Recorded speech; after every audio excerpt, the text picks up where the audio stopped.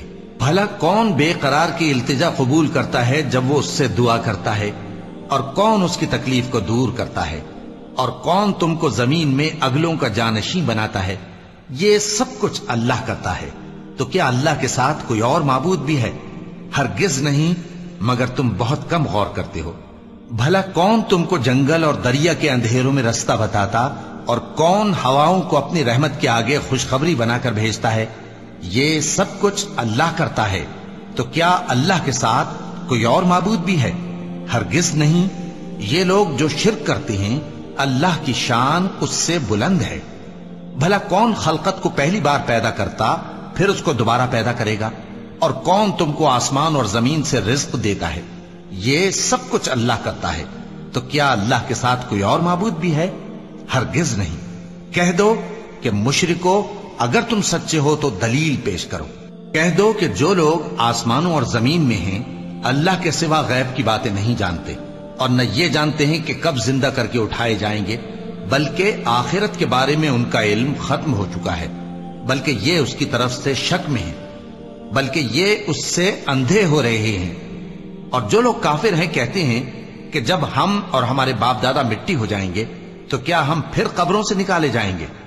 یہ وعدہ ہم سے اور ہمارے باپ دادا سے پہلے سے ہوتا چلا آیا ہے، کہاں کا اٹھنا اور کیسی قیامت؟ یہ تو صرف پہلے لوگوں کی کہانیاں ہیں۔ کہہ دو کہ ملک میں چلو پھرو، پھر دیکھو کہ گناہگاروں کا انجام کیا ہوا ہے، اور ان کے حال پر غم نہ کرنا، اور نہ ان چالوں سے جو یہ کر رہے ہیں تنگ دل ہونا۔ اور کہتے ہیں کہ اگر تم سچے ہو تو یہ وعدہ کب پورا ہوگا؟ کہہ دو کہ جس عذاب کے لیے تم جلدی کر رہے ہو، شاید اس میں سے کچھ تمہارے نزدیک آ پہنچا ہو، اور تمہارا پروردگار تو لوگوں پر فضل کرنے والا ہے، لیکن ان میں سے اکثر شکر نہیں کرتے۔ اور جو باتیں ان کے سینوں میں پوشیدہ ہوتی ہیں اور جو کام وہ ظاہر کرتے ہیں، تمہارا پروردگار ان سب کو جانتا ہے۔ اور آسمانوں اور زمین میں کوئی پوشیدہ چیز نہیں ہے مگر یہ کہ وہ ایک کتاب روشن میں لکھی ہوئی ہے۔ بے شک یہ قرآن بنی اسرائیل کے سامنے اکثر باتیں جن میں وہ اختلاف کرتے ہیں بیان کر دیتا ہے، اور بے شک یہ مومنوں کے لیے ہدایت اور رحمت ہے۔ تمہارا پروردگار قیامت کے روز ان میں اپنے حکم سے فیصلہ کر دے گا، اور وہ غالب ہے، علم والا ہے۔ تو اللہ پر بھروسہ رکھو، تم تو صاف حق پر ہو۔ کچھ شک نہیں کہ تم مردوں کو بات نہیں سنا سکتے، اور نہ بہروں کو جبکہ وہ پیٹ پھیر لیں آواز سنا سکتے ہو، اور نہ اندھوں کو گمراہی سے نکال کر رستہ دکھا سکتے ہو۔ تم تو انہی کو سنا سکتے ہو جو ہماری آیتوں پر ایمان لاتے ہیں، پھر وہ فرما بردار ہو جاتے ہیں۔ اور جب ان کے بارے میں عذاب کا وعدہ پورا ہوگا تو ہم ان کے لیے زمین میں سے ایک جانور نکالیں گے جو ان سے باتیں کرے گا۔ یہ ہم اس لیے کریں گے کہ لوگ ہماری آیتوں پر ایمان نہیں لاتے تھے۔ اور جس روز ہم ہر امت میں سے ایک بڑے گروہ کو جمع کریں گے جو ہماری آیتوں کی تکذیب کرتے تھے، پھر ان کی جماعت بندی کی جائے گی، یہاں تک کہ جب سب آ جائیں گے تو اللہ فرمائے گا کہ کیا تم نے میری آیتوں کو جھٹلا دیا تھا، حالانکہ تم نے اپنے علم سے ان کا احاطہ تو کیا ہی نہ تھا۔ بھلا تم کیا کرتے رہتے تھے؟ اور ان کے ظلم کے سبب ان کے حق میں وعدہ عذاب پورا ہو کر رہے گا تو وہ بول بھی نہ سکیں گے۔ کیا انہوں نے نہیں دیکھا کہ ہم نے رات کو اس لیے بنایا ہے کہ اس میں آرام کریں، اور دن کو روشن بنایا ہے کہ اس میں کام کریں؟ بے شک اس میں مومن لوگوں کے لیے نشانیاں ہیں۔ اور جس روز سور پھونکا جائے گا تو جو لوگ آسمانوں میں اور جو زمین میں ہیں سب گھبرا اٹھیں گے، مگر وہ جسے اللہ چاہے، اور سب اس کے پاس عاجز ہو کر چلے آئیں گے۔ اور تم پہاڑوں کو دیکھتے ہو تو خیال کرتے ہو کہ مضبوط جمے ہوئے ہیں، مگر وہ اس روز اس طرح اڑتے پھریں گے جیسے بادل۔ یہ اللہ کی کاریگری ہے جس نے ہر چیز کو مضبوط بنایا، بے شک وہ تمہارے سب افعال سے باخبر ہے۔ جو شخص نیکی لے کر آئے گا تو اس کے لیے اس سے بہتر بدلہ تیار ہے، اور ایسے لوگ اس روز گھبراہٹ سے بے خوف ہوں گے، اور جو برائی لے کر آئے گا تو ایسے لوگ اوندھے منہ دوزخ میں ڈال دیے جائیں گے۔ تم کو تو انہی اعمال کا بدلہ ملے گا جو تم کرتے رہے ہو۔ کہہ دو مجھ کو یہی ارشاد ہوا ہے کہ اس شہر مکہ کے مالک کی عبادت کروں جس نے اس کو محترم بنایا ہے، اور ہر چیز اسی کی ہے، اور مجھے یہ بھی حکم ہوا ہے کہ میں فرما بردار رہوں، اور یہ بھی کہ قرآن پڑھا کروں۔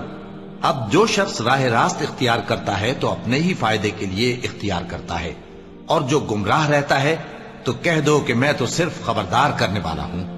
اور کہو کہ اللہ کا شکر ہے، وہ تم کو عنقریب اپنی نشانیاں دکھائے گا تو تم ان کو پہچان لو گے، اور جو کام تم کرتے ہو تمہارا پروردگار ان سے بے خبر نہیں ہے۔ صدق اللہ العظیم۔